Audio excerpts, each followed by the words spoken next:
developers had money, lawyers, machines, political connections, but for 11 straight months, their entire $47 million project stayed frozen because one old farmer owned a tiny, 9-foot-wide strip of land nobody cared about in 2009, until suddenly, everyone cared. Back in 2009, people laughed when he bought it, 9 feet wide, barely useful, almost worthless. But the old farmer bought it anyway. Rain clouds hung low above the county auction office while tired farmers and land brokers shuffled quietly through stacks of forgotten property maps. Most people there only cared about large farmland deals, highway frontage, or commercial acreage that promised fast money someday. Nobody paid attention to tiny leftover parcels buried deep inside old county records, except Walter Grady. The 63-year-old farmer sat silently near the back wall wearing faded denim overalls and mud-covered boots. His weathered hands rested calmly on a folded property survey while younger investors whispered and laughed nearby. Because the land Walter wanted looked ridiculous, a narrow 9-foot-wide strip stretching beside an abandoned rail line outside town, too skinny for farming, too awkward for buildings, too small for almost anything useful. One broker even chuckled openly. What's he planning to grow there? Toothpicks? The room laughed softly. Walter didn't react. He simply studied the map again beneath the weak fluorescent lights overhead. Years of farming had taught him something most businessmen never understood. Land didn't need to look important. Sometimes location mattered more than size, and something about this forgotten strip bothered him. The parcel sat directly between old county access roads and undeveloped industrial land nobody cared about yet. Most people ignored that detail completely, but Walter noticed traffic surveys attached quietly behind older county planning documents, future expansion routes, future development zones, future money. Not today, but someday. The auctioneer barely paused before accepting Walter's final bid, $4,200. That was it. People shook their heads while leaving the office. Some even felt sorry for him, an aging farmer wasting retirement savings on useless dirt. But Walter folded the deed carefully into his jacket pocket and walked into the cold rain with strange calmness in his eyes, because deep down, he felt like the land wasn't useless at all. And 11 years later, an entire city would discover just how wrong they had been. Then one morning, giant yellow bulldozers suddenly appeared beside Walter's tiny strip of land. At first, Walter thought the noise would pass. Just another survey crew. Just another temporary construction team. But something felt wrong the moment black SUVs started arriving every morning. The sound began before sunrise. Heavy diesel engines echoed across the quiet farmland, while bright construction lights cut through the morning fog like prison towers in the dark. Walter stood silently on his porch holding a coffee mug between rough weathered hands as giant bulldozers rolled beside the abandoned rail line. Only yards from his property, men in hard hats moved quickly. Surveyors hammered stakes into the dirt. Black SUVs lined the roadside one after another. And suddenly, the forgotten land nobody cared about for 11 years became the center of everything. Within days, rumors spread across town fast. A $47 million commercial freight hub was finally being built outside county limits. Warehouses, distribution centers, highway connections, hundreds of jobs. Local news stations called it the largest development project in county history. But the developers had a problem, a small one, 9 feet wide. Walter noticed it during the second week when engineers kept returning to the same location beside the rail crossing. They argued quietly while pointing toward maps spread across truck hoods. Some looked frustrated, others looked nervous. Then one afternoon, a young corporate attorney knocked on Walter's farmhouse door. The man smiled politely at first. "We'd like to purchase your property strip," he explained calmly. "Just routine expansion access." Walter studied him carefully without answering, because something about the conversation felt rehearsed. Too careful. Too fast. "How much?" Walter finally asked. The attorney offered $12,000 immediately, almost triple what Walter originally paid. Most people would have accepted without thinking, but Walter's stomach tightened instead. Why offer so much for land everybody once mocked? That night he sat alone at the kitchen table, studying old county planning maps beneath dim yellow light. Outside, construction machines growled endlessly through the darkness while distant floodlights illuminated the horizon like a second sunrise. Then Walter saw it.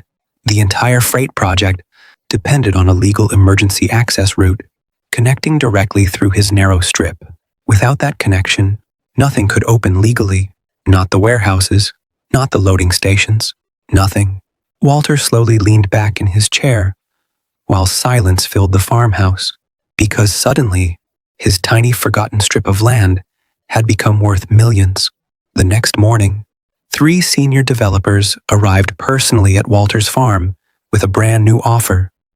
The developers arrived smiling, expensive suits, luxury watches, perfect manners. But behind every polite word, there was pressure. 3 black SUVs rolled slowly into Walter Grady's gravel driveway just after sunrise. Their polished paint reflected the golden morning light while dust drifted softly behind spinning tires. Men stepped out carefully, dressed in dark tailored suits that looked completely out of place. Beside rusted tractors and broken fence posts, Walter watched from the porch without moving. The oldest man introduced himself first. Richard Vale, Senior Development Director for the Freight Expansion Project. His smile looked warm, practiced, expensive. "We admire smart investments," Richard said calmly, while shaking Walter's hand. "And you, sir, made a very smart investment." Walter stayed silent. That made the men uncomfortable immediately. Inside the farmhouse, coffee steamed quietly between them while construction noise echoed faintly from distant fields. Richard placed a thick folder on the kitchen table and slid it gently forward. $200,000 for 9 feet of land. Walter stared at the number without reacting. Even Richard seemed confident that the conversation was already over. Most farmers in town struggled to survive yearly droughts and rising fuel costs. $200,000 could save nearly any family farm nearby. But something felt wrong. The developers weren't acting patient anymore. They were acting nervous.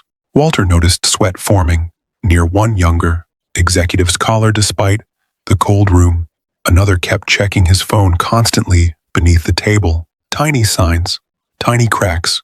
Then Walter asked one simple question. "What happens if I say no?" Silence. The room changed instantly. Richard's smile faded just enough to notice. "Well," he said carefully, "the county could become involved eventually." There it was. Not a request, a warning. Walter leaned back slowly in his chair while wind rattled old windows around the farmhouse. His late wife used to tell him powerful people always revealed themselves the moment money stopped working, and now he saw it clearly. They didn't respect him. They expected him to surrender quietly because he was old, rural, alone. But what the developers didn't know yet was that Walter had spent 40 years surviving banks, droughts, debt collectors, and politicians far meaner than them. He folded the contract carefully, then pushed it back across the table. "No." The younger executive looked stunned.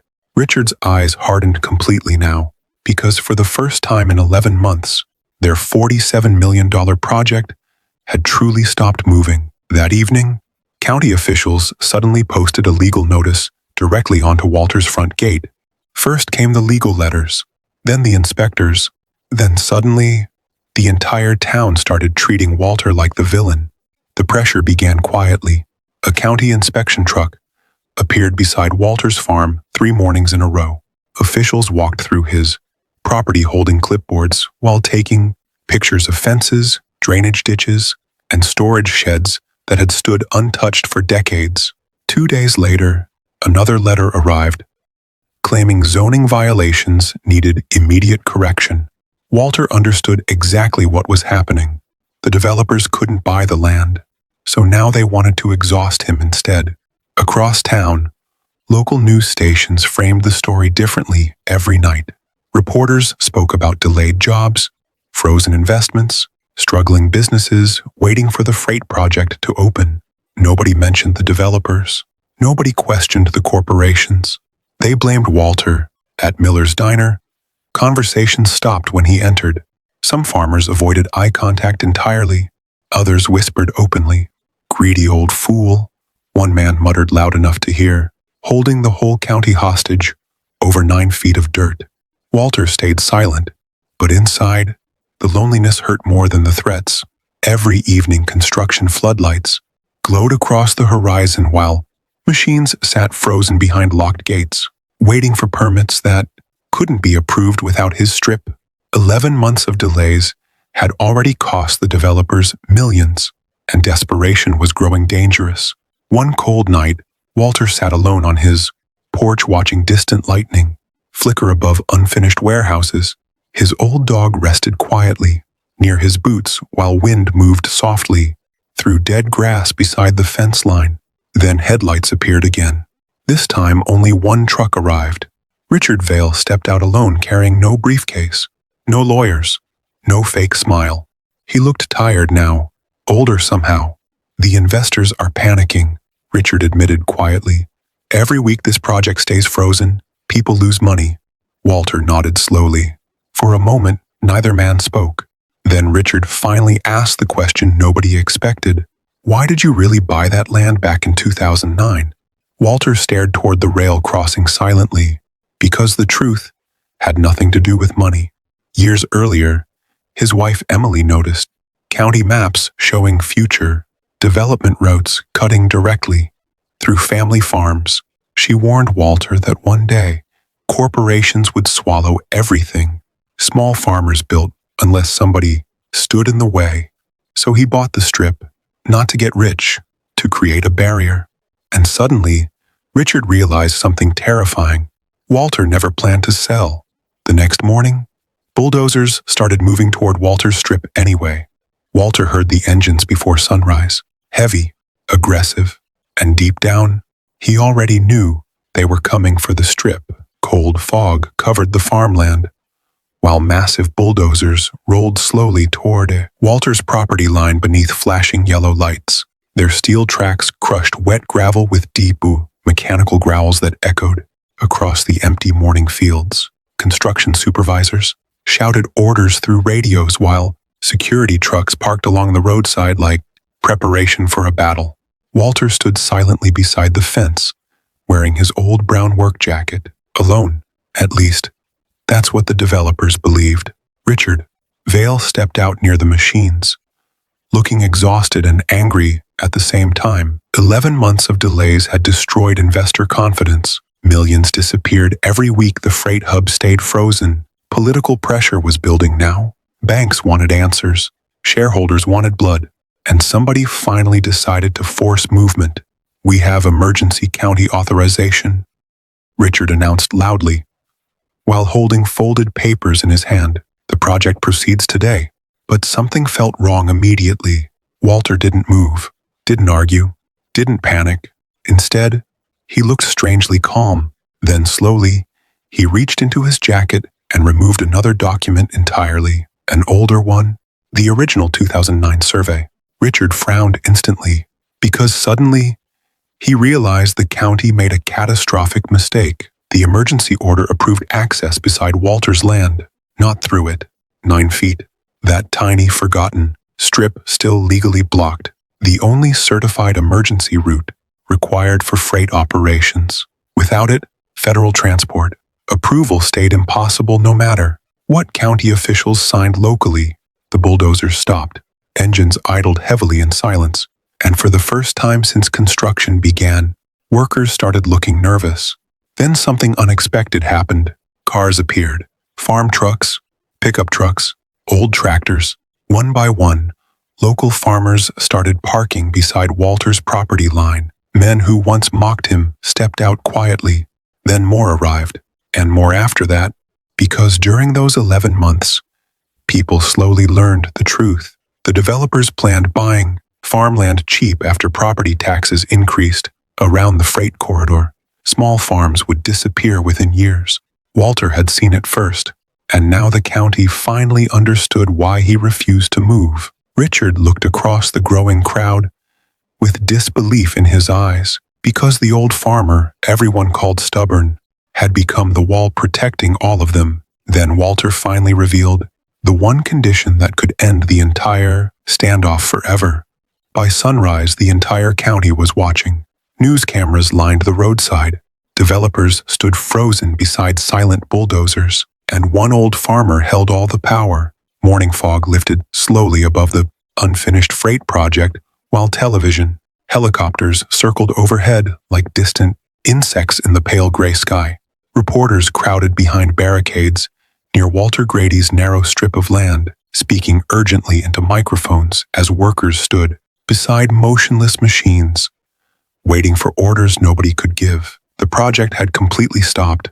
Again. Only this time, the whole country was watching.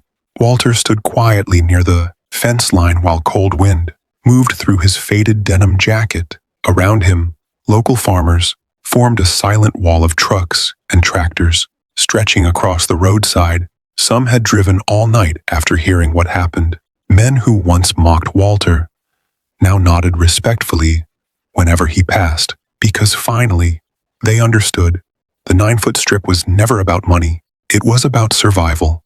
Richard Vale approached slowly through the crowd, looking exhausted beyond words. Dark circles hung beneath his eyes. 11 months of delays had nearly destroyed his career, fractured investor partnerships, and triggered lawsuits across multiple states. But Walter no longer felt angry toward him, only tired. "You said you had one condition," Richard said quietly. Walter nodded once. Then he handed over a folded paper. Richard opened it carefully. His expression changed immediately. No demand for millions. No revenge. No impossible terms. Walter wanted permanent legal protection preventing forced farmland buyouts around the freight corridor, fixed property tax caps for small family farms, local ownership guarantees, emergency legal aid for elderly landowners facing corporate acquisition pressure. The entire room fell silent. Even reporters stopped talking, because suddenly everybody realized the truth. The old farmer could have become rich.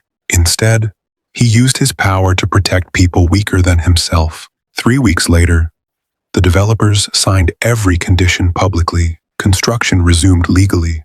Families kept their farms, and Walter's tiny 9-foot strip remained untouched, beside the rail crossing exactly where it always stood. Years later, truck drivers passing through the massive freight hub still slowed down whenever they noticed the narrow patch of grass preserved beside the highway. Most never understood why it stayed there, but older farmers did, because sometimes the smallest piece of land in the world is the one powerful enough to stop everything. And somewhere beside the roaring highway, 9 forgotten feet of dirt still reminded rich men that not everything can be bought.